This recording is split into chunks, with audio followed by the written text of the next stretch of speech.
Donc, nous allons reprendre avec le cours numéro 3 pour ce module. Donc, l'idée maintenant, c'est de voir au niveau théorique comment on réalise une analyse différentielle d'expression. Donc, on va voir les différentes méthodes de normalisation de données. Donc, il va y avoir un petit peu de mathématiques, mais je vais rester le plus léger possible là-dessus, juste pour que vous compreniez un peu le principe qui est en arrière de pourquoi on a besoin de normaliser les données. Ensuite, on verra comment on fait une analyse différentielle d'expression avec DSEC2, donc au niveau statistique exactement comment ça se passe, puis quels sont les résultats que l'on obtient. Et on verra ensuite une introduction à la caractérisation fonctionnelle. Là, il manque, on va en voir plus que ça comme outil. Donc, on va voir, une fois qu'on a une liste de gènes, comment on arrive à extraire automatiquement beaucoup d'informations pour arriver à résumer, si vous voulez, l'impact mettons, un traitement sur votre transcriptome. Donc, on va commencer avec la normalisation des données. Donc, c'est quelque chose qui se fait automatiquement dans DSEC2, donc le package qu'on utilise pour faire les analyses différentielles. Mais c'est aussi des méthodes de normalisation qu'on peut retrouver avec d'autres outils. Donc, il n'y a pas que DSEC2 qui permet de faire les analyses différentielles. Donc, il y a plusieurs façons de normaliser les données. Donc, je vais vous en expliquer une qui est la plus basique, qu'on peut voir dans la littérature, donc qui est la méthode RPKM, FPKM. Mais ensuite, je vais vous expliquer celle qui est vraiment en arrière dans DSEC2 qui est utilisée. Donc, lorsqu'on fait la quantification des transcrits, on a plusieurs facteurs qui vont venir influencer les comptes bruts. Donc, c'est ce qu'on obtient à la sortie de feature count. Donc, il peut y avoir des variations. Donc, par exemple, lorsqu'on fait le séquençage, on ne va pas exactement avoir la même profondeur, la même quantité de millions de reads par échantillon. Donc, ça, c'est quelque chose qu'on va devoir venir normaliser et corriger pour pouvoir vraiment comparer les échantillons entre eux. Aussi, il va y avoir un impact de la longueur des transcrits. Comme je l'ai dit, plus un gène est long, plus on aura statistiquement de chances de capturer un read qui provient de ce gène qui est plus long. Donc, c'est une autre information qu'on va devoir prendre en compte pour pouvoir comparer correctement nos échantillons et nos gènes entre eux. On a aussi de la variabilité qui existe, bien entendu, entre nos échantillons. Ce n'est pas des réplicas parfaits, donc on n'obtiendra pas non plus exactement le même compte. Donc, on va pouvoir prendre en compte dans les modèles d'analyse une variabilité inter- ou intra-échantillon. Donc, il y a plusieurs méthodes de normalisation qui existent, qui permettent de réduire ces biais pour pouvoir comparer l'expression entre différents échantillons et entre différentes conditions. Tout cela pour minimiser au final le nombre de faux positifs et de faux négatifs. D'accord? C'est toujours l'idée. On veut vraiment détecter les vrais gènes différentiellement exprimés et enlever les faux positifs et les faux négatifs. Donc ici, je vous montre les trois types de normalisation principales, donc normalisation intra-échantillon, ce qui va nous permettre de comparer l'expression à l'intérieur d'un échantillon. Donc je vais pouvoir comparer la quantification que j'obtiens pour le gène A et le gène B à l'intérieur du même échantillon. Donc si j'utilise les normalisations CPM, TPM ou RPKM, FPKM, je vais pouvoir comparer le niveau d'expression à l'intérieur de mon échantillon même si les gènes sont de longueurs différentes. D'accord? Donc, on va pouvoir utiliser cette métrique pour dire mon gène 1 est 2 fois plus exprimé que mon gène 2, peu importe la longueur qu'il faisait. Donc, on a le CPM, qui est le compte par million, qui est assez simple. On va diviser le compte brut par le nombre total de reads dans l'échantillon, multiplié par 10 puissance 6, qui est en millions, parce qu'on est en millions de reads. Donc, c'est assez simple, assez intuitif à avoir. Pour les TPM, ça revient un petit peu à la même chose qu'un CPM, mais ici on est en transcrit par million, où on va diviser les comptes bruts par la longueur des transcrits, et on va ensuite diviser ce résultat-là par la somme des comptes bruts sur la longueur des transcrits, à nouveau multiplié par 1 million. Donc, mais vous voyez que c'est quand même le même principe. On a des comptes bruts, on a des longueurs de gènes ou de transcrits, on a des tailles des librairies et on vient faire une petite équation pour essayer de normaliser nos données. Celui que je vais vous expliquer un peu plus en détail, qui est un peu peut-être plus facile d'accès, ça va être la méthode RPKM ou FPKM. Donc, reads ou fragments. Donc ici, on parle de read ou fragment parce que soit on a fait un séquençage pair-end, soit on a fait un séquençage single-end. Donc, ça vient juste faire un calcul un peu différent si on a deux fragments pour un transcrit ou si on n'en a qu'un seul parce qu'on l'a séquencé que d'un seul côté. Donc, c'est un read par kilobase de transcrit par million. Donc, c'est quand même ici une équation à nouveau assez simple. On divise le compte brut par la longueur des transcrits qui est multipliée par le nombre total de reads. Donc, ça, c'est assez intuitif. Donc, on va prendre cet exemple-là donc, de FPKM.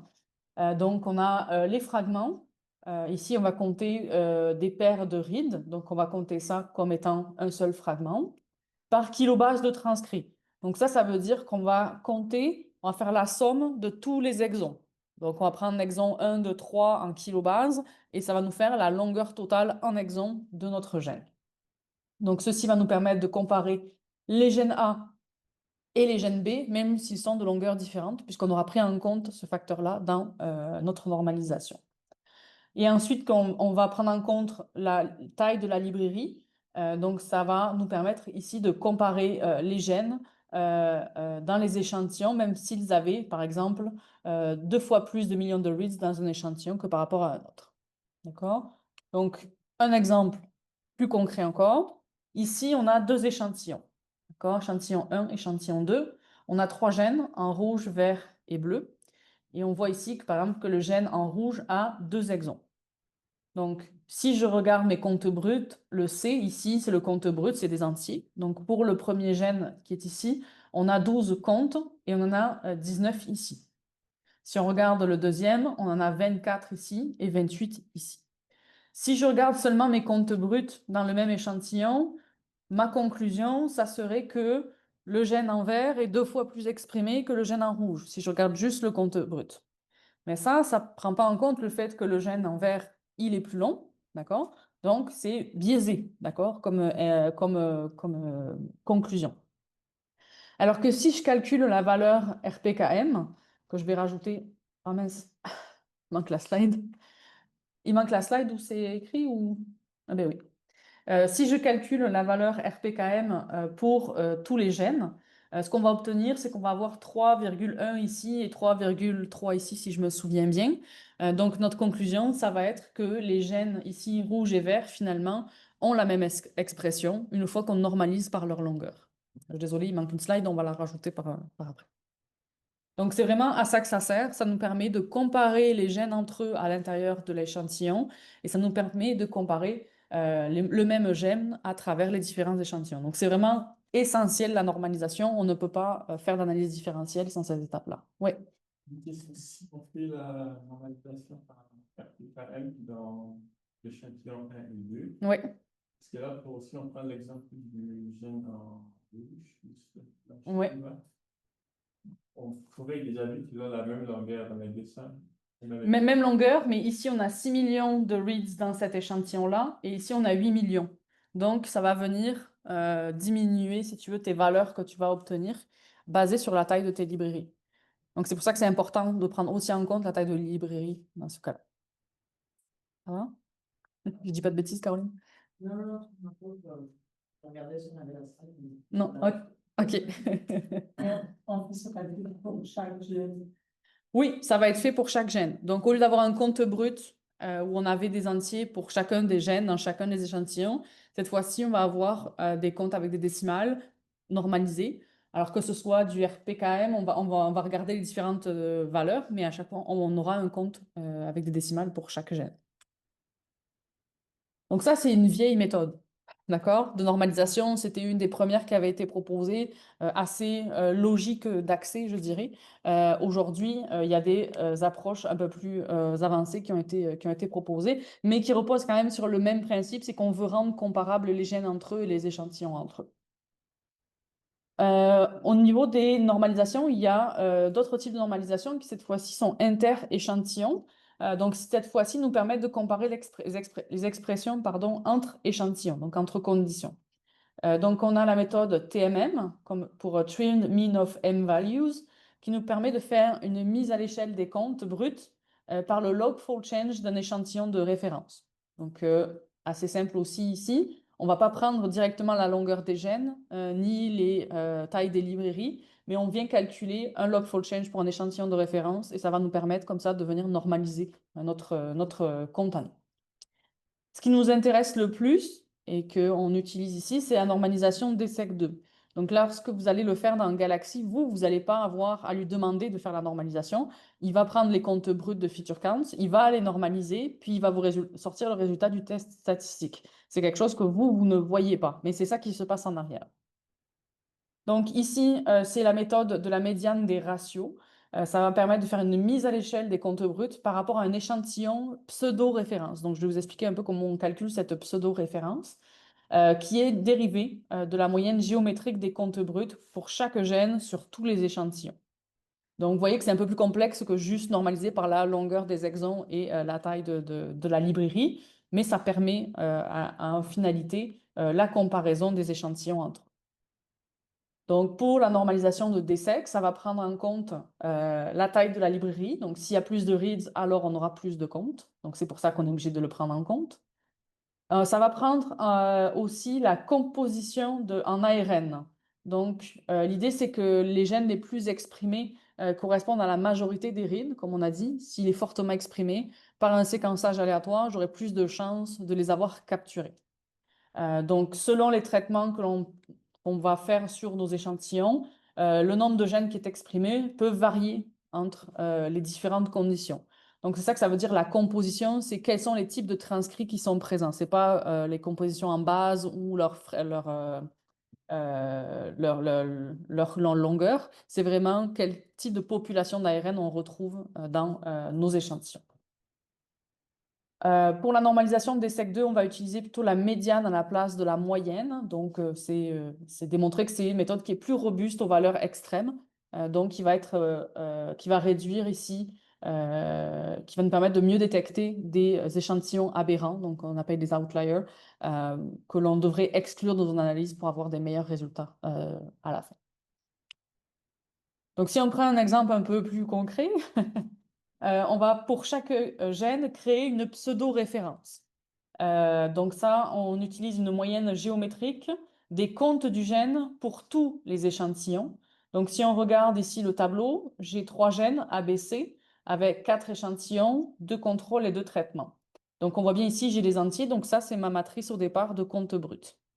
On va ici faire la multiplication ici entre tous les comptes pour chaque gène à la puissance 1 quart et ça va nous donner ici une pseudo-référence pour le gène A.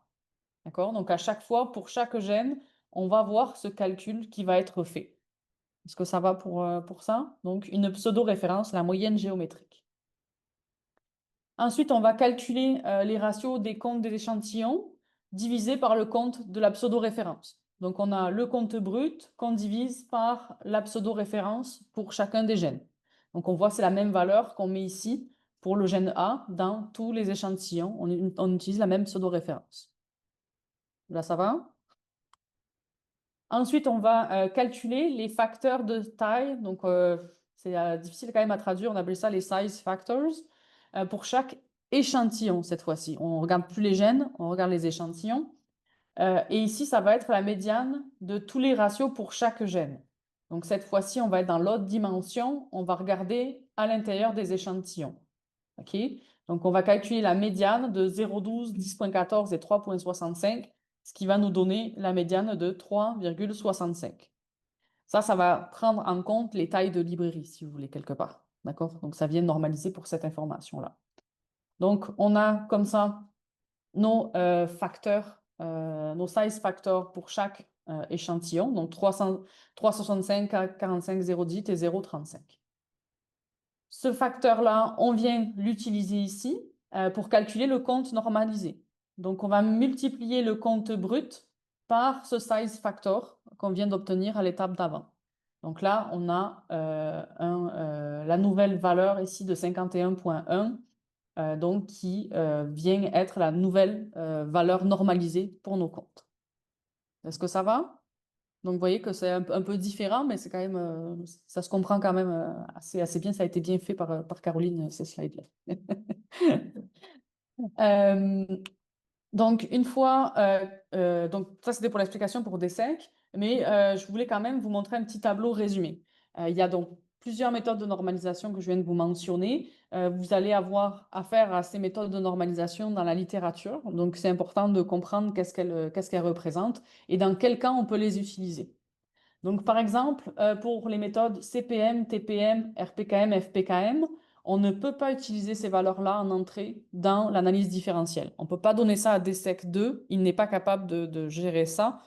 Il veut lui-même normaliser ces données et ce n'est pas un type de normalisation qui est approprié pour faire une analyse différentielle. Donc, ça ne peut pas être utilisé pour les analyses différentielles.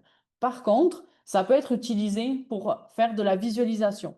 Donc, si on veut regarder les pistes comme dans IGV, par exemple, on pourrait calculer ces valeurs-là et comme ça nous permettrait de comparer visuellement, si vous voulez, les niveaux d'expression de nos gènes de façon normalisée. Juste, je préfère mentionner que les méthodes RPKM, FPKM, on en voit encore beaucoup dans les publications, même dans les vieux papiers. C'est quand même assez obsolète, donc on ne recommande vraiment pas d'utiliser ces données-là sous ce format-là. Il vaut mieux réanalyser et générer vous-même vos nouveaux comptes normalisés plutôt qu'utiliser ces valeurs-là qui sont trop biaisées finalement. Donc, comme métrique, on va favoriser les TPM. Si on veut faire de la visualisation, ça va être une métrique qui va être appropriée pour faire la visualisation. Ensuite, pour faire des analyses différentielles, si on veut utiliser DSEC, ben, ça va prendre sa propre méthode d'analyse. Si on prend un autre logiciel pour faire l'analyse différentielle qui est EdgeR, lui, il va faire une normalisation en TMM. Donc, chaque outil va avoir sa méthode pour sa normalisation qui va être adaptée selon comment il va fonctionner ensuite pour faire ses tests statistiques. J'ai rien oublié? Ah, c'est bon. Donc, maintenant qu'on a normalisé les données, on peut réaliser le test statistique, donc faire l'analyse différentielle. Donc, c'est quand même ici la 4e étape. On arrive ici. C'est quelque chose d'extrêmement rapide. On parle de quelques secondes pour faire une analyse différentielle une fois qu'on a nos matrices. Donc, vous voyez que le temps pour chacune des tâches est très, très, très variable, de quelques heures à quelques secondes, selon qu'est-ce qu'on veut réaliser. Donc, DSEC2, initialement, c'est un package dans le langage R. D'accord? Donc, vous, aujourd'hui, vous ne savez pas normalement programmer un langage R, sauf exception, mais en général, les biologistes n'ont pas appris ce langage-là. La chance que vous avez, c'est que dans Galaxy, ils ont encapsulé certains packages R, et donc vous n'avez pas besoin de savoir coder en R pour utiliser ces ressources-là. Donc, il y a DSEC2, mais il y a aussi EdgeR, qui est un package R qui est disponible, et il y en a plein d'autres. Donc, vous ne voyez pas que c'est des packages R, mais en arrière, c'est du code R qui va être tourné. Donc, c'est le standard absolu en analyse différentielle, en transcriptomique, qui existe quand même depuis 2014. Et il n'y a pas un seul package qui est venu détrôner ce standard-là. Alors, DSEC2, on l'utilise dans RNA-seq, mais on l'utilise dans tout. Dès qu'on veut faire une analyse différentielle et qu'on a des matrices avec des comptes, on peut utiliser DSEC2. Donc, on peut faire ça, par exemple, avec la taxique, qui est l'accessibilité de la chromatine. On va pouvoir identifier des régions différentiellement accessibles avec DSEC2. Donc, c'est vraiment un outil qu'on utilise dans plein de contextes différents, aussi en les analyses de microbiome, des quantifications de bactéries. On va utiliser aussi des SEC2 pour faire nos analyses et trouver les différences dans les populations. Donc, c'est un outil couteau suisse pour faire nos analyses statistiques.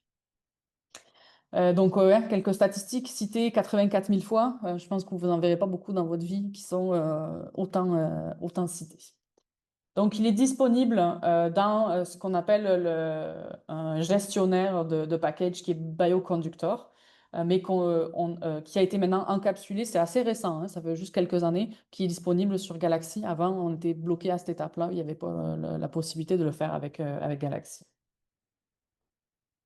Donc, DSEC2 va nous permettre de comparer l'expression génique entre différentes conditions en utilisant un modèle linéaire généralisé, donc on appelle ça un GLM. Il va utiliser donc une distribution binomiale négative pour modéliser l'expression des gènes. Donc, on va prendre l'expression génique qui correspond à des comptes, donc les nombres entiers, et qui ont donc une distribution normale. Donc, on va pouvoir faire des petits tests à nous. Donc, non. OK. Donc, il va pouvoir nous faire, à partir de ces comptes bruts, les différents tests statistiques, prenant en compte quand même que la majorité des gènes ne sont pas exprimés, d'accord? Donc, quand on regarde les matrices de comptes, vous allez avoir beaucoup, beaucoup de zéros. Donc, dans sa façon de faire le test statistique, il va prendre en compte qu'on a une matrice qui a beaucoup de zéros, à l'intérieur. Donc, ce qui veut dire aussi qu'on a une grande variance dans l'expression de nos gènes. On en a qui sont très faiblement exprimés ou pas exprimés, et d'autres qui sont très, très fortement exprimés. Donc, tout ça, c'est pris en compte dans la façon dont le test statistique va être réalisé, puisqu'on a une matrice qui est quand même particulière. Donc, l'utilisation de base qu'on fait de DSEC2, c'est de comparer deux conditions. Donc, c'est ce qu'on peut faire avec un test de Wald, on va dire, je veux comparer la condition wild type et la condition KO, et il va vous dire oui ou non quels sont les gènes qui sont significatifs. Il y a une autre façon d'utiliser DSEC2, pardon, qui est les tests LRT, Likelihood Ratio Test, qui ressemble un peu à ce qu'on pourrait faire avec une ANOVA, donc quand on a plus de deux conditions. Ça se pourrait que vous ayez fait un RNA5 avec 4 conditions différentes et que vous vouliez faire une analyse un peu plus globale avec toutes les conditions qui sont prises en compte en même temps. Et ça vous dirait quels sont les gènes différentiellement exprimés dans les différentes conditions. Par contre, ça ne vous donnerait pas de fold change. Si on fait une analyse en LRT, un fold change, c'est basé sur deux conditions. On calcule un ratio de l'une par rapport à l'autre. Donc, si on veut après obtenir des fold change, il faudra quand même faire des comparaisons par paire avec des tests de Wald. D'accord? Donc, l'un n'exclut pas l'autre. D'accord? Si on a plus de deux conditions, on va pouvoir faire les deux approches pour pouvoir avoir une vision globale des tendances entre les différentes conditions. Est-ce que le test LRT est possible dans Galaxy? Non, hein? Je pense pas. Hein. Ouais. Pas LRT. OK. Donc, c'est ça. Dans ce qu'on va faire, nous, ensemble, la seule option, ça va être de comparer deux conditions. On n'aura pas accès à ce test-là qui n'est pas implémenté. Mais si on faisait avec le langage R, avec le package, là, on a beaucoup plus de flexibilité. Donc, dans DSEC2, ce qu'on va devoir lui donner, c'est le design. Donc, on va devoir lui expliquer comment il faut qu'il modélise les données. Donc, il y a plusieurs facteurs qu'on peut prendre en compte quand on fait une analyse différentielle. Comme j'avais expliqué, quand on fait une analyse RNA-seq, c'est important d'extraire, par exemple, les ARN de chaque condition à chaque jour. Pour qu'une fois qu'on fasse l'analyse différentielle, s'il y a un effet du jour de l'expérience, on puisse le prendre en compte. Donc, c'est ce qu'on met ici, l'effet du lot, le batch effect. On va pouvoir le prendre en compte et dire l'échantillon 1, ça a été le jour 1, l'échantillon 2, le jour 2, etc., etc. Et lui va pouvoir comme soustraire cette information, si elle est biaisée dans nos données, pour vraiment faire ressortir le biais biologique et pas le biais du jour d'expérimentation. Donc ça, c'est quelque chose qu'on peut modéliser dans DSEC, dans Galaxy. On va pouvoir regarder comment on fait ça. On peut aussi regarder, modéliser le génotype et les conditions pour voir leur interaction, donc pour voir l'effet de chacun, puis aussi donc le croisement entre les deux. Donc de savoir quels sont les gènes différentiellement exprimés qui sont liés à la condition et quels sont les gènes différentiellement exprimés qui seraient liés par exemple au génotype de notre souris, par exemple. Donc, c'est vraiment important donc, de bien faire son design et on peut le faire dans DSEC s'il a été bien fait en amont dans comment on a extrait nos échantillons et comment on les a préparés. D'accord? C'est vraiment ça qui nous permet de venir extraire les effets de batch à la fin si on a bien distribué nos échantillons dans le temps. Donc, c'est ce qui est noté ici. Ça doit être un design équilibré, ce qu'on appelle équilibré, donc qu'on puisse vraiment corriger les effets s'il y en a. Donc, une fois qu'on a fait l'analyse avec DSEC2, ce que cela nous retourne, c'est tous les gènes qu'on lui a donnés en entrée. D'accord? Il ne va pas nous faire de tri. Hein. Je lui en donne 20 000, il m'en rend 20 000 et il rajoute des colonnes. Donc, il va rajouter plusieurs informations, dont la p-valeur ajustée. Donc, c'est une p-valeur qui est corrigée pour les tests multiples. Donc, j'avais 20 000 gènes que j'ai testés, j'ai fait 20 000 tests. Donc, on vient ajuster la valeur p pour ne pas avoir de faux positifs. Et on va considérer un gène comme étant différentiellement exprimé si cette p-valeur ajustée est inférieure à 0,05. On ne peut pas prendre une valeur plus grande. Au-dessus de ça, ce n'est pas significatif. D'accord? Donc ça, c'est le premier filtre qu'on peut faire. Si avec une p-valeur ajustée à 0,05, on a encore, je ne sais pas moi, 5000 gènes différentiellement exprimés, c'est peut-être un peu trop, d'accord? Pour essayer de comprendre ou de résumer quels sont les changements transcriptomiques. Donc dans ces cas-là, on peut essayer d'être un peu plus stringent. On pourrait diminuer la p-valeur ajustée en disant, bon, moi je vais réduire cette liste à quelque chose d'un peu plus gérable, entre guillemets. Donc je vais aller à 0,01 pour réduire ma liste. Donc à 0,01, je suis peut-être chanceuse, je passe de 5000 à 3000. 3000, c'est encore beaucoup hein, sur les 20 000 gènes dans un génome humain. Donc on pourrait dire, bon, ben, je veux d'abord me concentrer sur les gènes dont le changement transcriptomique est le plus important. Donc pour cela, on peut rajouter un autre filtre qui est sur le fold change. Ça, c'est le ratio d'expression entre les conditions. Donc on peut dire, je veux un facteur de 2, je veux que le gène soit 2 fois plus ou 2 fois moins exprimé au minimum entre mes conditions. Et là, on peut avoir, par chance, au lieu de 2000, on a peut-être plus que 600 qui sont différentiellement exprimés et qui rencontrent ces conditions-là. Donc, il n'y a pas vraiment de règle pour définir une liste de gènes différentiellement exprimés. C'est ça que je veux que vous reteniez. La seule, c'est que c'est significatif seulement si c'est inférieur à 0,05. Après, ça vous appartient de mettre des filtres plus stringents pour réduire cette liste si vous en avez trop à la sortie. Donc, pour vous donner un ordre d'idée, les analyses d'enrichissement, on les fait avec environ 1000 gènes. Au-dessus de ça, on capture tout. Donc, il faut essayer quand même de réduire ça à quelque chose qui a un sens biologique aussi, hein. On ne peut pas avoir tous les gènes différentiellement exprimés. Est-ce que ça va? Donc, une fois qu'on a fait nos listes, on va identifier des gènes différentiellement exprimés. On va faire, je vais l'expliquer maintenant, tout ce qui est caractérisation fonctionnelle. Mais vous, en tant que biologiste, il y a une part qui va vous appartenir, qui est donc la validation par qPCR ou autre méthode de quantifier réellement cette différence, de venir valider certains candidats. Mettons que sur les 600, il y en a un qui vous intéresse en particulier parce que ça serait tout nouveau de découvrir qu'il est impacté dans votre processus. Vous allez aller le valider. Par contre, si c'est vraiment descriptif, votre papier, de dire il y a un effet sur le transcriptome, vous pouvez vous arrêter à la caractérisation fonctionnelle. Vous n'êtes pas obligé d'aller valider en qPCR les 600 qui étaient dans la liste. Hein. Faut être réaliste là-dedans. D'accord? Donc, dépendamment de si c'est juste le début, si vous voulez, votre RNA sec, de montrer des tendances, ou si c'est de vraiment caractériser un gène ou un groupe de gènes en particulier, vous allez devoir faire des validations en qPCR. Comme je disais, il y a d'autres méthodes qui permettent de faire l'analyse différentielle. EdgeR est disponible sur Galaxy. Les autres, j'ai un doute. Je pense que Lima et CuveDiff sont là aussi. Donc nous, on va faire seulement avec des sect2 parce que c'est le standard actuel. Mais sachez que il y a d'autres possibilités qui sont un peu moins populaires, mais qui sont tout de même là et qui peuvent être intéressantes. Donc, une fois qu'on a cette liste de gènes différentiellement exprimés, qu'est-ce qu'on fait? Donc, bien entendu, vous n'allez pas faire la littérature un par un. Oui, vous avez beaucoup de connaissances, mais les connaissances, c'est tous les jours qu'elles sont mises à jour. Donc, il y a des façons de caractériser vos listes de gènes qui vont venir vous aider. Comme je vous ai dit, c'est des approches qu'on a aujourd'hui avec le RNA-seq, mais qu'on peut avoir avec n'importe quelle liste de gènes que vous avez. Peu importe d'où elle provient, vous allez pouvoir utiliser ces méthodes-là pour venir rajouter des informations. Donc, on va regarder ensemble comment on fait des analyses d'enrichissement, que ce soit en termes de la gene ontology, je vais décrire ce que c'est, en enrichissement en voie métabolique de la base de données KEGG, des enrichissements en réaction de la base de données Reactome.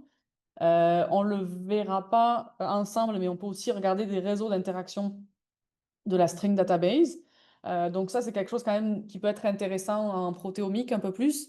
C'est une base de données qui répertorie toutes les interactions physiques ou les interactions, comment dire, autres. Donc on peut dire par exemple que deux protéines sont en interaction si elles sont dans le même complexe ou si elles sont à proximité dans le génome de référence. Donc c'est tout ce genre d'informations qui va être compilé et vous allez pouvoir faire de la visualisation sous forme de graphes pour les interactions entre vos protéines. On va voir ensemble, là en théorie et en pratique tout à l'heure, hein, comment on fait une PCA, comment on l'interprète. On va faire clustering hiérarchique, donc une classification hiérarchique des heatmaps, donc qui représentent l'expression de nos gènes. On va voir les volcanos qui nous permettent de bien visualiser notre comparaison entre les conditions, comment on l'interprète, qu'est-ce qu'on en retire exactement. De listes de gènes avec des diagrammes de Venn et upset plot. Donc nous, dans notre cas, on a fait les analyses avec Salmon et DSEC et Star Feature Count DSEC. On va venir comparer les résultats entre eux. Dans la réalité, on ne fait pas ça. Ce qu'on va venir comparer, c'est si on a fait plusieurs comparaisons par paire parce qu'on avait 3 conditions, on va venir regarder quelle liste de gènes différentes condition 1, condition 2, condition 2, condition 3 et condition 1 et 3. Et on va voir l'intersection qu'on peut obtenir entre toutes ces listes-là. D'accord? Donc ça, c'est des outils qu'on vous montre là sur 2 méthodes différentes, mais que vous pourrez utiliser plus tard pour comparer différentes listes de gènes. Donc la première représentation graphique qui est très importante et qui fait partie du contrôle qualité de vos expériences, c'est la PCA qu'on utilise pour faire la détection de valeurs aberrantes. Donc c'est une détection qui est visuelle seulement, d'accord? Il n'y a pas un test statistique en arrière de ça. Donc c'est basé sur la matrice des comptes qu'on a transformés en RLOG ou VST, donc des comptes normalisés de tous les gènes. Donc basé sur l'expression normalisée de tous les gènes, on est capable de représenter par un point chacun de nos échantillons. D'accord? Donc ça, c'est un exemple, ce n'est pas le nôtre d'aujourd'hui, je vous en montre un ici. Et l'objectif de cette PCA, c'est de voir se regrouper les échantillons qui appartiennent à la même condition ensemble dans le graphique.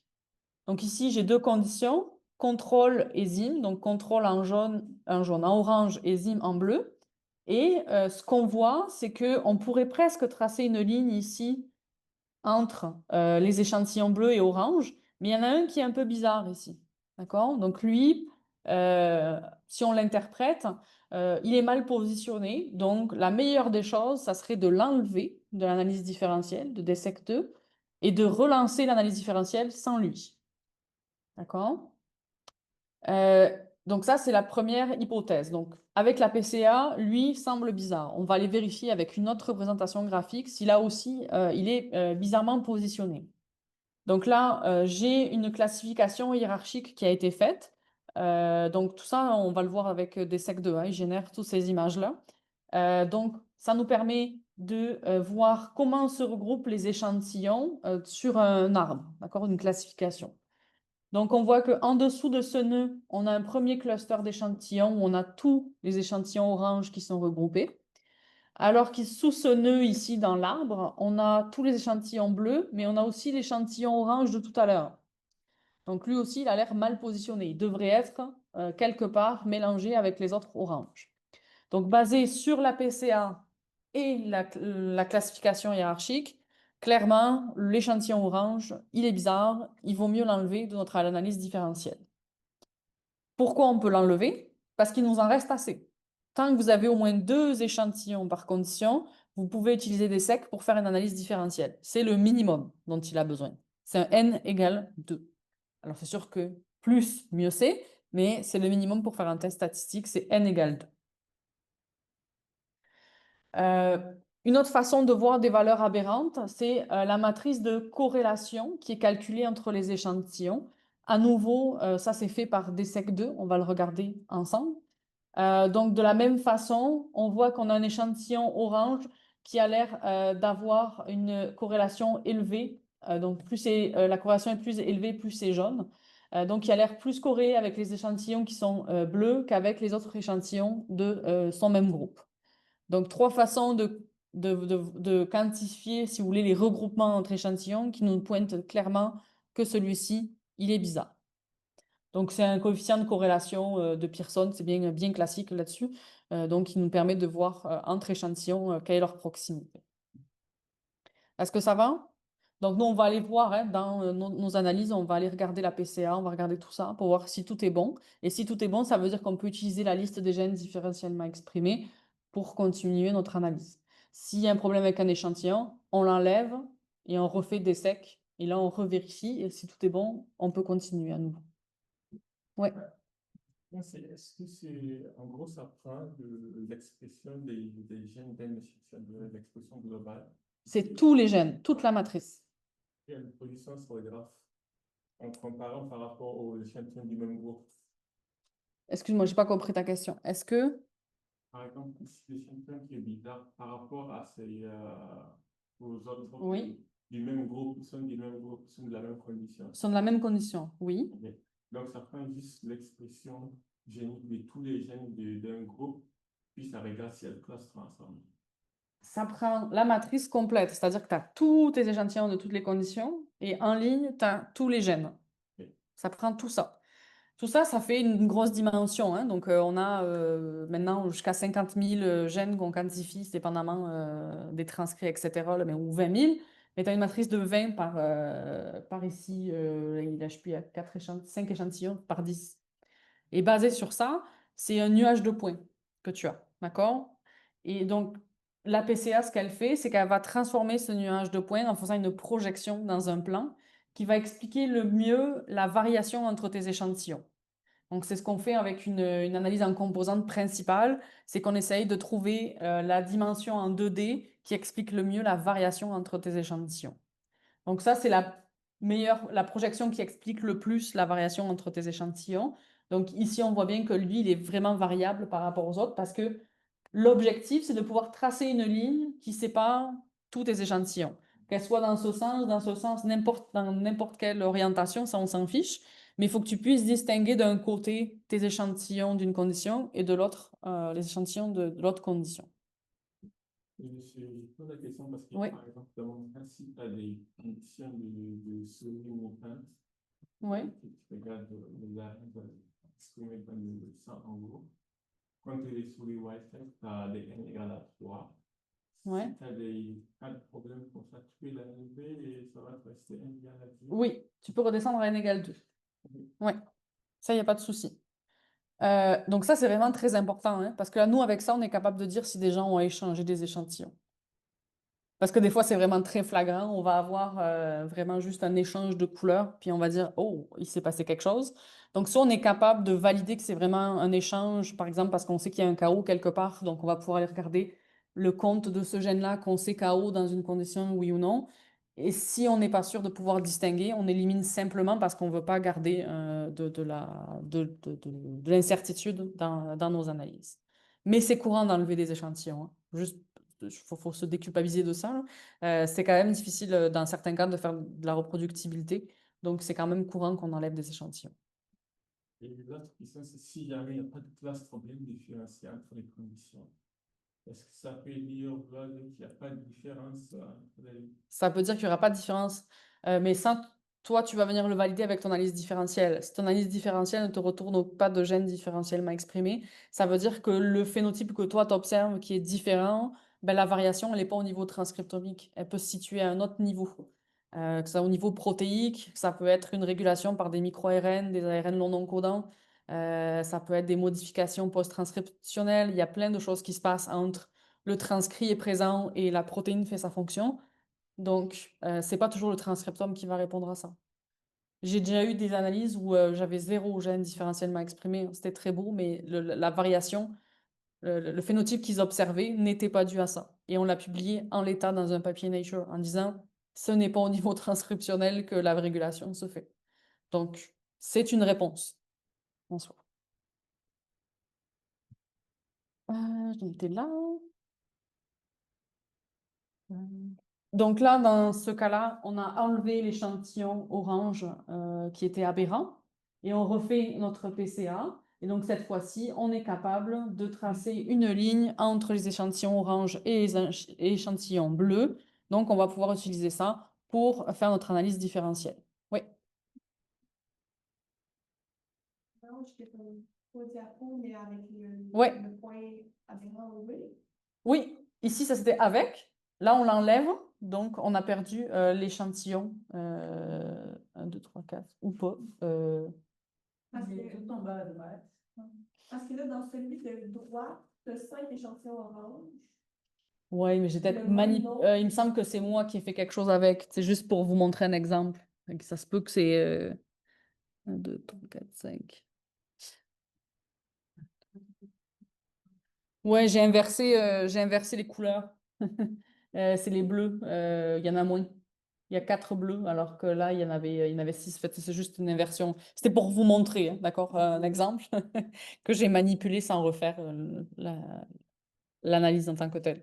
Et donc, c'est ça que ça va faire. Ça va vous permettre donc de valider que l'échantillon, fallait bien l'enlever et vous allez pouvoir continuer vos analyses. Donc, au niveau des visualisations, lorsque vous aurez votre liste de gènes différentiellement exprimés, la chose que tout le monde fait en RNA-seq, c'est des heatmaps. Donc, pour nous, les heatmaps, on ne les fait pas avec les comptes normalisés parce que ça ne donne aucun contraste. On les fait avec ce qu'on appelle le Z-score. Le Z-score, ça va transformer, si vous voulez, nos données. Donc, on va venir transformer l'expression de chaque gène pour centrer la moyenne d'expression sur 0. Donc, pour chaque gène, on calcule la moyenne et cette moyenne devient la valeur 0. Donc, ce que ça va nous permettre de faire, c'est que si la valeur du Z-score est positive, ça veut dire qu'on a une expression plus élevée que la moyenne. Si la valeur du Z-score est négative, ça veut dire qu'on a une expression qui est inférieure à la moyenne. D'accord? Donc, en venant centrer notre expression sur la moyenne, ça nous donne ce contraste-là. Si vous ne le faites pas sur un Z-score, c'est très moche, une heatmap. Donc, c'est vraiment ça qu'il faut maintenant réaliser. Donc, avec ces heatmaps, ce que ça permet de faire, ça permet de regrouper les gènes en fonction de leur expression. Donc, on voit qu'il y a une classification hiérarchique ici sur la gauche qui, elle, est basée sur les gènes. Donc, on voit clairement qu'il y a 2 groupes.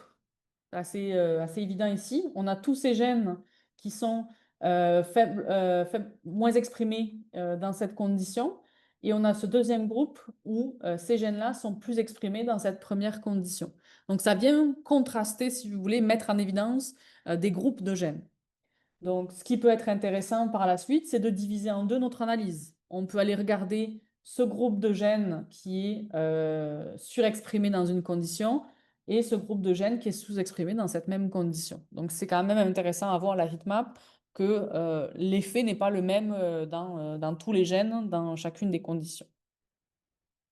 L'autre classification, bien sûr, c'est en fonction des échantillons. Donc là, ça doit aussi refléter le groupement en condition. On doit avoir les 3 échantillons de la même condition ici et les 3 autres échantillons de la même condition de l'autre côté. Est-ce que ça va pour les heatmaps? Donc, on va aussi voir pendant la pratique comment on réalise les heatmaps avec Galaxy. L'autre type de représentation que vous devez connaître, hein, les volcanos. Les volcanos, c'est quelque chose, c'est une visualisation standard utilisée qui nous permet de voir la tendance générale de nos conditions. Donc, dans ce cas-là, on va voir ici que si on compare nos transcriptomes, en fait, c'est plus une tendance à avoir des gènes sous-exprimés. Donc, mettons, on a utilisé une drogue et on va pouvoir dire, bon, ben, quand j'utilise cette drogue sur mes cellules, on va avoir une régulation avec une sous-expression d'une population de gènes. Donc, ça va vous donner une tendance. Ça ne va pas vous permettre de dire tel gène est différentiellement exprimé, il fait cette fonction, etc. Juste que ça va vous donner une image plus générale de vos tendances. Donc, dans un volcanoplot, on a en abscisse le log-fold change, donc qui est le ratio d'expression entre les conditions transformées en log. Et en ordonnée, on va avoir le moins log 10 de la p-valeur ajustée. Donc en faisant un moins log 10, on va transformer ici quelque chose de tout petit, la p-valeur ajustée, hein, c'est 10 moins 15, moins 20. Et bien plus ça va être petit, en la transformant, on va avoir des valeurs élevées positives. Donc on s'attend ici à ce qui est plus c'est significatif, plus ça va être élevé.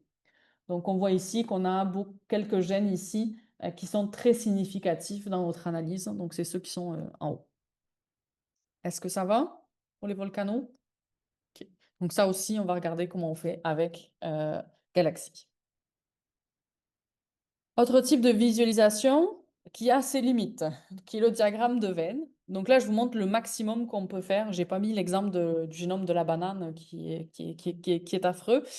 Donc, quand on a 4 conditions, c'est vraiment le maximum pour utiliser un diagramme de Venn. Ça commence à être compliqué à regarder. C'est quand même intéressant, hein, bien sûr, que ça nous donne les gènes qui vont être spécifiques à certaines comparaisons. Par exemple, ici, on en a 169 qui étaient surexprimés seulement dans la comparaison A versus B, alors qu'ici, on en avait 2 qui étaient sous-exprimés à la fois dans A versus B et dans B versus C. D'accord? Donc, c'est comme ça qu'on lit ce genre de diagramme. Et il y a un package dans... est-ce qu'il y a un package? Oui, il y a un package dans Galaxy qui nous permet de le faire. Cependant, ils ont sorti il y a quelques années une nouvelle façon de représenter des intersections entre des listes qui s'appelle des upset plots et qu'on recommande fortement lorsqu'on a beaucoup de listes à comparer. Donc, vous avez un petit exemple ici d'un upset plot. On va venir le faire ensemble avec Galaxy. Donc, c'est vraiment une représentation beaucoup plus élégante des sous-ensembles qui sont identifiés. Donc, on va pouvoir mettre beaucoup de conditions ensemble et on va voir les gènes qui sont spécifiques à une comparaison ou alors qui sont communs à plusieurs comparaisons. Donc, c'est vraiment une autre façon de voir les données. Ça va être quelque chose qui va être lisible, même si on n'a plus de 5 ensembles de gènes à comparer. Donc, on peut mettre des résultats de RNA-seq, des résultats de protéomiques, on peut tout mélanger entre eux pour voir l'intersection entre différentes approches. Donc, c'est vraiment quelque chose qui peut être utile. Donc, vraiment adapté lorsqu'on a des grands jeux de données. Donc, comment ça se lit, notre upset plot? On va avoir ici encadré en vert combien d'éléments un ensemble contient. Donc ici, la comparaison A versus B, on va être capable de voir ici combien de gènes différentiellement exprimés elle avait. D'accord? Donc ça, c'est ce que je lui ai donné moi en entrée. Il va me faire un petit diagramme avec combien de gènes différentiellement exprimés j'avais dans chacune des listes. Ensuite, on va voir un autre diagramme dans l'autre dimension qui va refléter l'intersection size. Donc, c'est combien d'éléments sont communs à certaines combinaisons d'ensemble. Donc, on va voir ici, par exemple, l'intersection entre la liste B versus C et B versus D. Et on va savoir qu'elle a 163 gènes différentiellement exprimés en commun. Donc, avec les petits points qui sont là. Si on prend cet exemple ici où on a 5, on voit qu'on a 5 gènes différentiellement exprimés en commun dans ces 3 comparaisons, puisque les 3 points ici sont en noir. Donc vous voyez, c'est un peu plus facile aussi de faire la lecture pour comprendre. Donc ici, ce que je vois rapidement, c'est que entre mes 5 listes, j'ai aucun gène différentiellement exprimé qui se retrouve dans toutes les listes, parce que j'ai aucune ligne où mes 5 points sont tout noirs. D'accord? Donc ça, on n'a pas d'intersection commune entre nos 5 listes. Donc, ça, c'est quand même facile. Et suite à un upset plot, on peut dire, bon, ben moi, je veux me concentrer sur cette intersection. On peut récupérer la liste des gènes qui sont différentiellement exprimés dans cette intersection, puis utiliser d'autres outils pour faire une caractérisation fonctionnelle. Ouais. Oui, alors tu peux, alors si tu utilises le package en R ou en Python, tu peux même faire une séparation up et down régulée pour faire ta visualisation. Mais là, c'est le mélange. Là, c'est le mélange des deux dans cet exemple, mais tu peux faire la distinction. Alors, maintenant qu'on a regardé un peu comment valider nos analyses différentielles, on va regarder comment on fait la caractérisation fonctionnelle avec plusieurs approches. Donc avec gProfiler, GoSeq, PathView et une analyse DSCA. Donc tout ça est faisable avec Galaxy. Donc on va regarder un petit peu ensemble à quoi ça sert. OK. Donc, l'idée, c'est, au lieu de regarder gène par gène hein, et d'utiliser PubMed pour essayer de trouver de l'information, on va utiliser des approches globales. Donc, je vous invite ici, il y a un tutoriel qui fait un petit peu le résumé de ce qu'on va faire ensemble. Donc, plus tard, vous pourrez aller regarder, il y a d'autres détails qui vont être disponibles. Il y avait d'autres outils qui sont disponibles, qui sont Cluster Profiler, qui est quand même assez recommandé. Il ne fonctionne pas actuellement, d'accord? Je l'ai essayé sur plusieurs plateformes, que ce soit le Galaxy canadien, Galaxy américain, européen, ça ne marche pas ou il n'est pas disponible. J'imagine que ça va le devenir bientôt, mais pour le moment, ça ne fonctionnait pas. Mais Cluster Profiler fait ce que fait GoSeq et FGSI ou gProfiler. Donc, c'est juste que Des fois, les chercheurs ils veulent absolument un outil en particulier. Il faut leur expliquer qu'il y a d'autres solutions qui existent. gProfiler est accessible sur Galaxy, mais honnêtement, le site web est beaucoup plus pratique, très bien fait, très accessible. Donc, on ne va pas l'utiliser ici parce que si on l'utilise dans Galaxy, il va générer un lien vers le site web. Donc, ce qui n'a pas vraiment de sens. Donc, on va aller sortir de Galaxy un petit peu juste pour cette étape-là, ça sera plus pertinent. Donc, justement, gProfiler, c'est le premier outil que je vous propose. Il fait partie du consortium européen Elixir, donc qui est un gros consortium de bioinformaticiens en Europe. Donc, dès que vous voyez Elixir quelque part sur un outil en ligne, vous pouvez avoir confiance. Donc, il permet de faire l'analyse d'enrichissement. En entrée, il va prendre la liste des gènes qui sont différentiellement exprimés, d'accord? Seulement les différentiellement exprimés. On a d'autres outils qui prendront, eux, la liste de tous les gènes, d'accord? Donc, on lui donne la liste des gènes différentiellement exprimés et on va sélectionner les bases de données que l'on veut tester, dans lesquelles on veut savoir s'il y a un enrichissement pour un terme de la gene ontology ou des voies biologiques.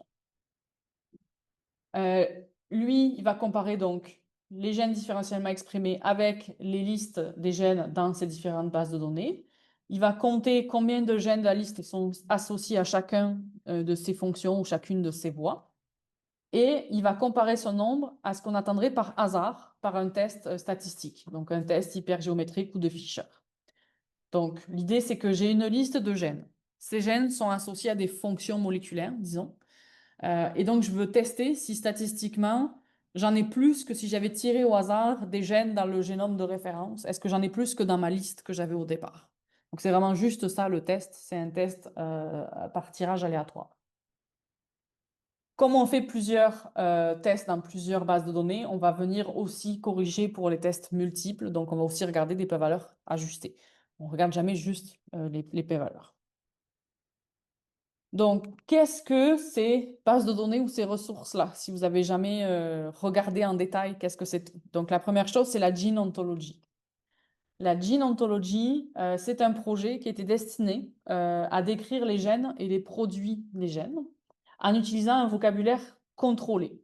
Donc, l'idée, c'est que une personne qui vous parle du ver, de la drosophile, de l'humain, de la souris, si la protéine avait la même fonction dans tous ces organismes-là, qu'on utilise exactement le même terme pour décrire cette fonction-là. Donc, c'est ça le vocabulaire structuré. C'est d'utiliser le même mot pour parler des mêmes choses. Donc, c'est comme un dictionnaire.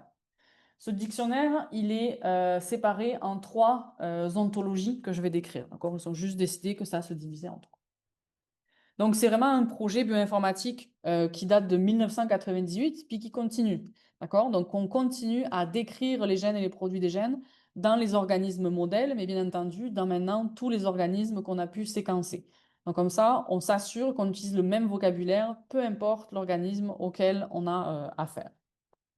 Donc, c'est vraiment quelque chose de très important et je pense que vous avez tous déjà entendu parler de cette ressource-là. Donc, il y a un consortium qui existe. Donc, vous avez une page web dédiée à cette initiative sur laquelle on peut déjà faire des analyses d'enrichissement. D'accord? Donc, eux vont vous fournir un outil. Cet outil, il est bien, il est robuste, etc. Mais il ne fait que l'analyse de la gene ontology. gProfiler, lui, il va à la fois faire gene ontology, KEGG, Reactome et d'autres bases de données. Donc, au lieu d'en utiliser plusieurs, vous en faites qu'un seul. Oui. Dans ma thèse, j'avais fait de la protéo et on utilisait David. Oui. C'est la même chose que gProfiler. Non. Donc, parce que gProfiler est le nouvel outil avec l'interface graphique hyper pratique. Je vais vous montrer quand même tout ce qu'on peut faire là-dessus. David est oui, c'est beaucoup plus vieux. Juste sur le site web, ça se voit. Là. Voilà. Donc là, gProfiler, c'est juste que maintenant, c'est pris en charge par un consortium européen. Donc, il y a vraiment une structure de développement, du support, des mises à jour. C'est vraiment beaucoup plus complexe que ce que David pouvait vous proposer avant. Ça reste que c'était bon statistiquement, hein, mais je veux dire, la référence a changé. Donc oui, vous pouvez faire l'analyse d'enrichissement, mais ça sera seulement sur la gene ontology. Donc, dans cette base de données, ils ont structuré l'information. Donc, on va retrouver les termes de la gene ontology. Donc, par exemple, ici, on a plusieurs thèmes. On a cytoplasme, organelle, mitochondrie et membrane d'organelle. Ça, c'est des termes qui vont décrire les gènes ou les produits des gènes. Ou ici, leur localisation, hein, c'est plus ça. Et ils ont des liens, ces termes, entre eux. Donc, par exemple, la mitochondrie, elle fait partie du cytoplasme. Donc, ça, c'est un type de lien qu'on va avoir entre les termes. Ou alors, la mitochondrie est une organelle. D'accord? Donc, dans leur ontologie, ce n'est pas seulement des mots listés les uns après les autres, c'est des mots avec une hiérarchie et avec des liens entre eux. Est-ce que ça va? OK. Donc, comme je disais, c'est divisé en 3 ontologies. On a la première qui est le composant cellulaire, qui va nous permettre de savoir le produit du gène, est-ce qu'il est impliqué dans une certaine structure ou est-ce qu'il est localisé. Donc ça, dépendamment de votre champ de recherche, ça peut être intéressant ou non. C'est rarement intéressant, mais ça dépend des champs de recherche. Ensuite, on a une ontologie qui est la fonction moléculaire, donc de savoir dans quelle fonction est impliqué votre gène d'intérêt. Et la dernière ontologie, c'est le processus biologique, avec exemple la division cellulaire. C'est très général, mais on va vous dire, ce gène-là, il est impliqué dans la division cellulaire. Donc ça, c'est les 3 ontologies que vous avez tout en haut de la hiérarchie. D'accord? C'est les termes les plus généraux que vous allez avoir, qu'on retrouve ici, dans mon exemple. Et donc, les termes sont reliés entre eux et ils ont une hiérarchie. Donc, tout en haut, on va retrouver des termes très généralistes et tout en bas, on va retrouver les termes spécialisés. Donc, par exemple, ici, on en a un qui est impliqué dans la régulation négative de la pigmentation des cuticules. D'accord? Vous voyez que c'est assez précis comme terme. Donc, ça, c'est important d'être conscient qu'il y a un niveau d'information, un niveau de granularité de l'information. Quand on va chercher des termes enrichis, si je vous dis que le terme enrichi protein binding est ressorti significatif, ça veut tout dire et rien dire. D'accord? Donc, on va pouvoir venir enlever des termes qui sont trop généraux. Et on va pouvoir aussi enlever des termes qui sont trop spécifiques. Parce que là, on est rendu à quelque chose qui est très, très, très, très précis. Donc, pour clarifier le message que vous voulez donner dans votre publication, vous allez pouvoir réduire vos listes pour que le message soit plus synthétique, on va dire. OK?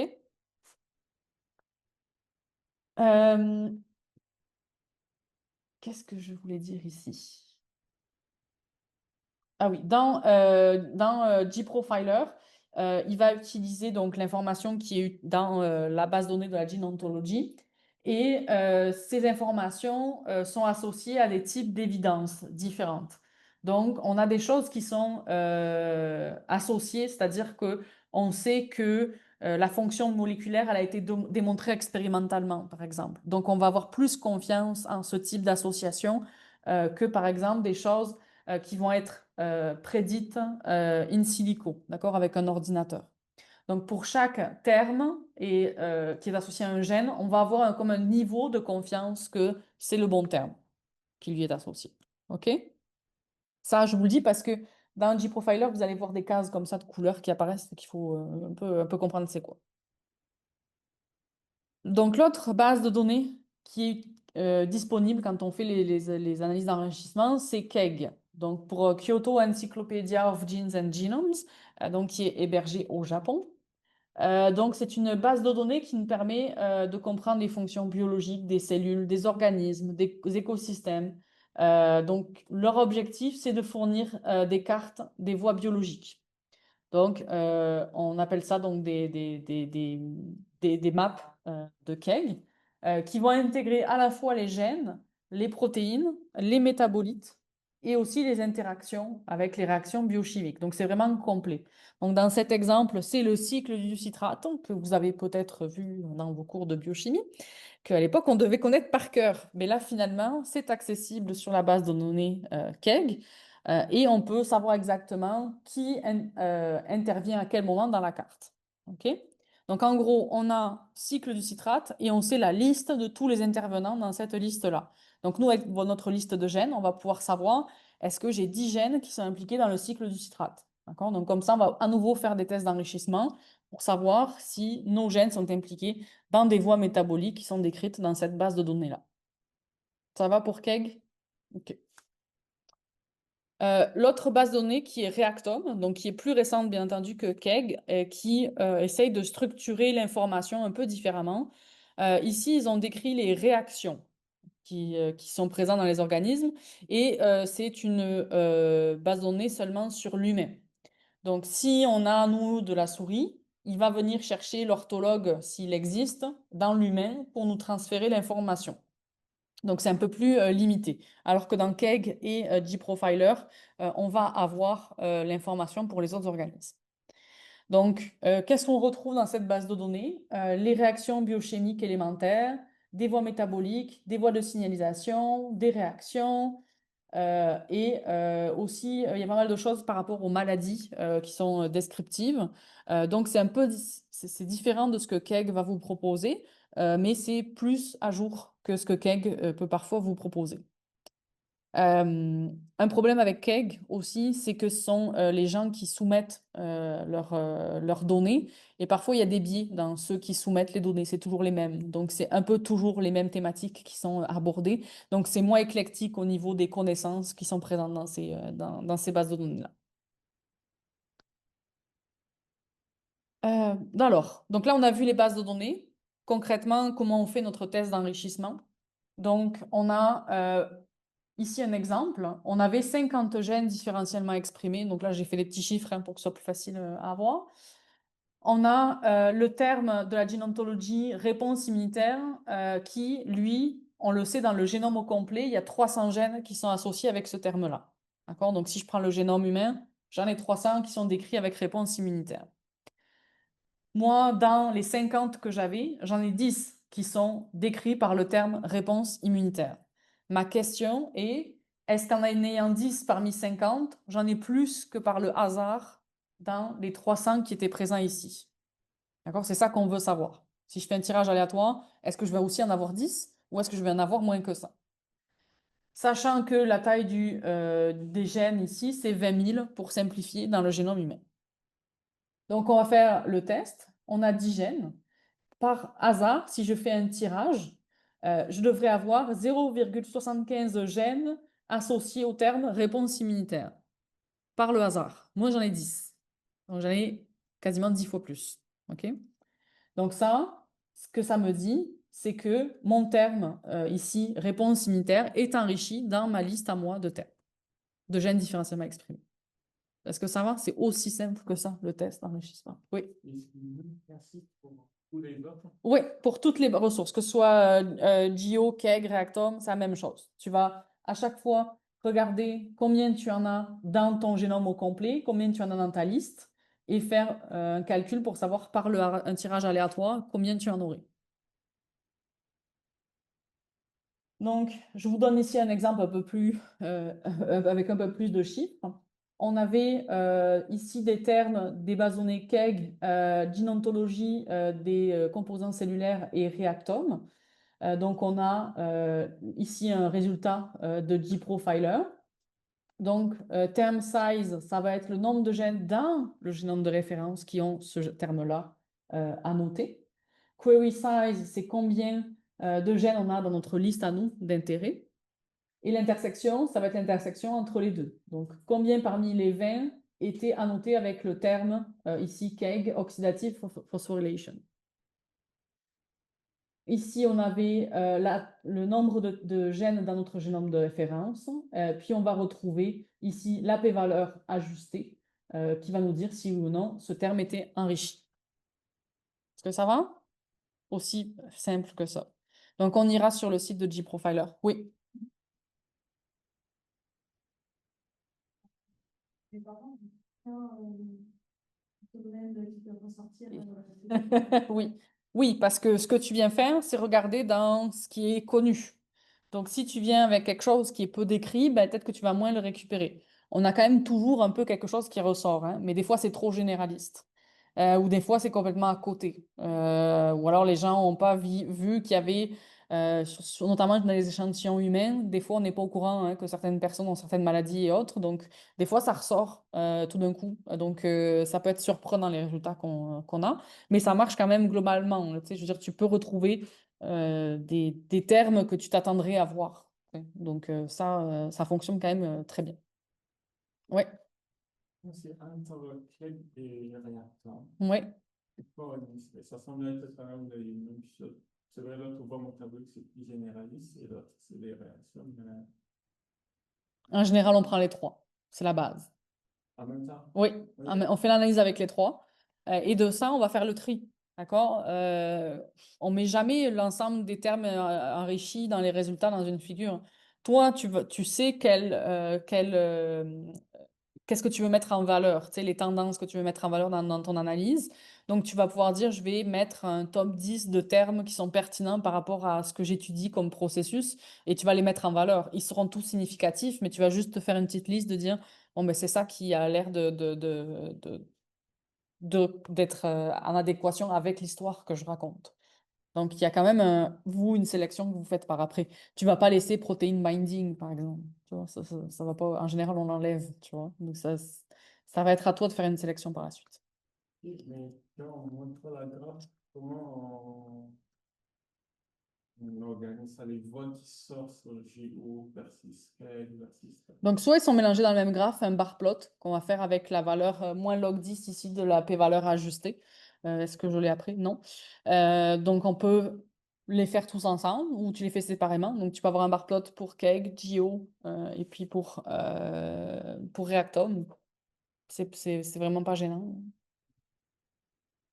Donc, l'autre option, si tu as une voie KEGG qui est significative, comme c'est le cas ici, la phosphorylation oxydative, tu peux utiliser un autre outil qui s'appelle PathView, qui lui va venir chercher la carte dans KEGG sur laquelle tu vas pouvoir, toi, superposer le niveau d'expression de tes gènes. Donc, dans l'exemple ici, on avait le cycle cellulaire que j'ai pris ici. Et je suis venue mettre les fold change d'expression des gènes que j'avais obtenus dans mon expérience. Donc ça me permet de savoir comment cette voie métabolique est vraiment affectée. Parce que oui, j'ai les termes enrichis, mais j'ai peut-être certains gènes que c'est de la surexpression, puis d'autres c'est de la sous-expression.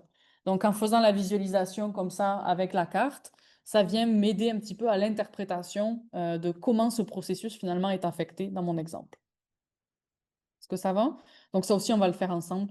Vous avez un lien pour le faire, mais on va le faire ensemble dans la pratique. Un autre outil qui est intéressant, qui est un peu différent de ce que fait JProfiler, qui est donc GoSeq. Alors c'est toujours avec la gene ontology, sauf qu'on vient rajouter une information importante qui va être de prendre en compte la longueur des gènes. Donc vous vous souvenez tout à l'heure quand on a fait feature count, je vous ai demandé de cocher quelque chose pour qu'il nous donne une liste avec tous les gènes, leur longueur. Eh bien, GoSeq va le prendre en compte. Parce que plus un gène est long, plus on va le retrouver dans nos expériences. Donc, ça va venir biaiser nos analyses d'enrichissement. Donc, on vient comme normaliser cette information dans nos analyses d'enrichissement en termes de la gene ontology. Donc, on a cet exemple ici donc de dot plot que nous permet de faire GoSeq, qui va nous donner le pourcentage de gènes qui étaient différentiellement exprimés dans chacune de nos catégories, avec donc plus le rond est gros ici, plus on avait de gènes dans cette catégorie-là.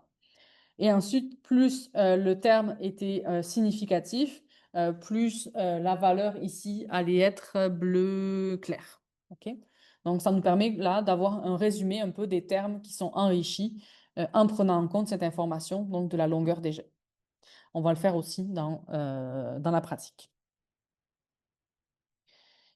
Je vais continuer ici et terminer, je pense, avec les analyses GSEA que vous avez peut-être entendu, donc Gene Set Enrichment Analysis.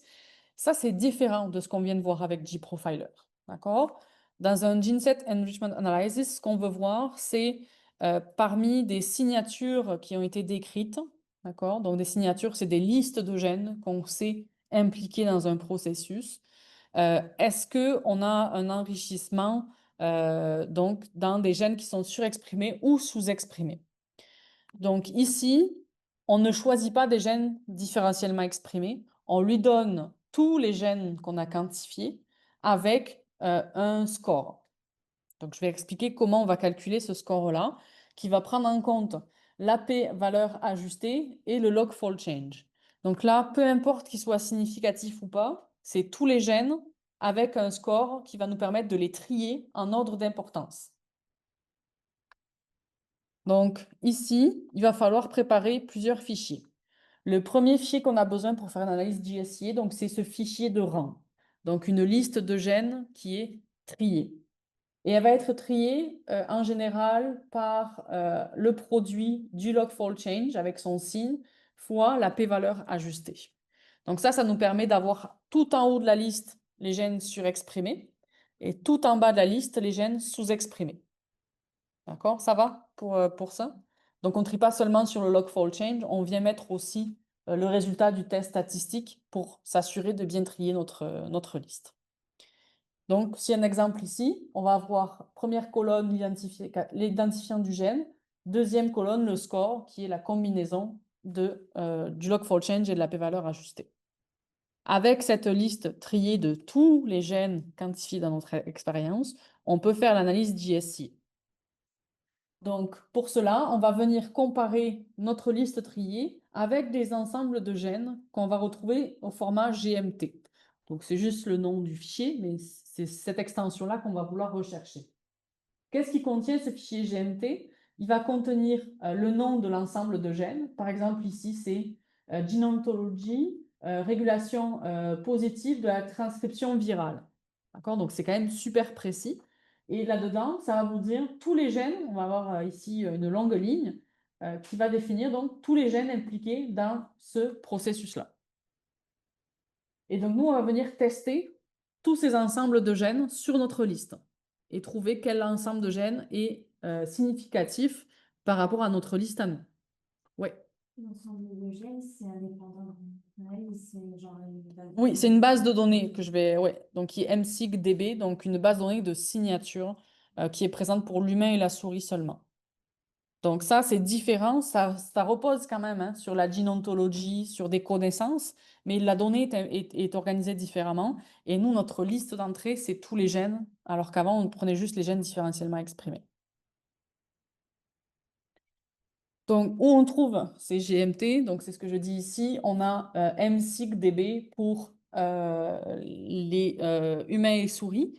Donc ça, c'est limitant pour vous si vous ne savez pas coder. En sachant coder, on peut bien sûr aller récupérer ces informations pour d'autres organismes. Mais dans les outils disponibles en ligne, c'est pas mal à ça qu'on va avoir accès. Donc, dans cette base de données de signature, on a des collections différentes. Donc, la collection pour les humains et la collection pour les souris. Donc, nous, on va pouvoir dire, je veux faire une analyse GSIA dans, par exemple, C2.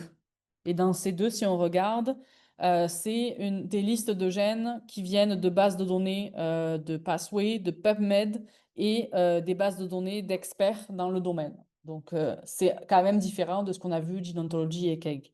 Par contre, Gene Ontology, on va la retrouver dans la C5. Oui, C5. Dans C5, ici, on va retrouver des termes associés à la Gene Ontology, etc., etc. Donc, par exemple, on travaille en immunologie, on va avoir des signatures spécifiques ici, en immunologie, en cancer, les différents types cellulaires. Donc, vous voyez, c'est quand même différent de ce qu'on a vu jusqu'à maintenant. Donc, on va choisir, puis on peut tous les faire, hein. Si ça a une pertinence, on peut tous les faire. Mais en général, on va se limiter à ce qui a un lien avec notre domaine. Donc, lorsqu'on fait notre test d'enrichissement avec un GSIA, ça va calculer 4 statistiques principales. Donc, je sais que ça fait beaucoup de terminologie, mais sont quand même importantes, qu'on va retrouver dans le rapport d'analyse. Donc, il va y avoir le Enrichment Score, ES, le Normalized Enrichment Score, donc comprenez que c'est ce score-là normalisé, le False Discovery Rate, le FDR, donc on peut comparer à une p-valeur ajustée, et la p-valeur simple, la p-valeur nominale. Donc là, ça va, c'est juste qu'elles ont des petits noms un peu différents de ce qu'on a d'habitude. Donc, je vous donne une capture ici d'écran d'un résultat d'enrichissement avec GSI. Donc, la première colonne qu'on regarde, c'est le score d'enrichissement ES, qui va nous donner, si vous voulez, l'ampleur de l'enrichissement d'un ensemble de gènes dans notre liste en nous. Donc, on veut voir si elle est concentrée en haut ou en bas dans notre liste. Donc, si le ES est positif, les gènes de l'ensemble sont plutôt en haut de la liste qu'on leur a donné à nous. Donc, ils sont plutôt surexprimés. D'accord? Donc, si on a ici peroxysome qui va être avec une valeur positive et élevée, ça veut dire que c'est dans la surexpression des gènes de cet ensemble-là. Si le S est négatif, alors les gènes de l'ensemble sont plutôt en bas de notre liste et donc ils sont des gènes qui sont sous-exprimés puisqu'ils sont avec un fold change qui va être négatif. Donc on va les retrouver en bas. Si on a une valeur ES qui est proche de 0, alors on a une distribution au hasard dans notre liste à nous. Donc il n'y a pas d'enrichissement de ce gene set-là. Est-ce que ça va? L'autre valeur qu'on regarde, c'est le NES. C'est le même principe, mais cette fois-ci, c'est une valeur ici. On va prendre en compte la taille du gene set. Donc, il va y avoir une normalisation, si vous voulez, du score. Donc, c'est plus stringent que juste le score ES. Pour la valeur nominale, P, donc c'est la probabilité, bien sûr, que l'enrichissement soit dû au hasard. P-valeur, donc non corrigée pour les tests multiples. Imaginons que nous, on avait testé 20 ensembles de gènes. Normalement, on devrait corriger cette valeur P par le nombre de tests qu'on a fait. Ici, c'est juste la valeur P. Si c'est inférieur à 0,05, c'est significatif sans correction. Si c'est inférieur à 0,25, ça peut être un seuil qu'on utilise comme exploratoire. D'accord? Très exploratoire. Mais si on a quelque chose d'inférieur à 0,25, on peut dire, ah, il y a peut-être quelque chose et on pourrait faire d'autres tests avec d'autres outils pour voir si on a quelque chose de significatif qui va ressortir. Par contre, si c'est supérieur à 0,25, on laisse tomber, il n'y a rien. Donc, globalement, on va regarder aussi la FDR, QVAL et PVAL. Et on va prendre ici d'autres seuils, puisque c'est corrigé pour les tests multiples. Donc, si on a le FDR ou le FWR, qui s'appelle ici, inférieur à 0,25, comme tout à l'heure, on peut toujours considérer ces gene sets comme étant intéressants. Mais ça va être exploratoire, donc c'est en gros pas publiable en l'état, hein. C'est juste ça vous permet, vous, d'avancer dans vos analyses. Parce qu'il reste 25% de chance que ce soit un faux positif à ce stade-là. Si c'est inférieur à 0,05, alors c'est très significatif, même après une correction qui est très stricte, donc à FWR. Donc là, on va pouvoir vraiment être sûr que notre gene set est enrichi. Est-ce que ça va? Bon. Alors, c'est quelque chose que vous avez sûrement vu dans les publications, ce genre de graphe ici, que la première fois qu'on le voit, c'est un peu difficile de se repérer. Donc, c'est les figures basiques que l'on retrouve avec GSIA.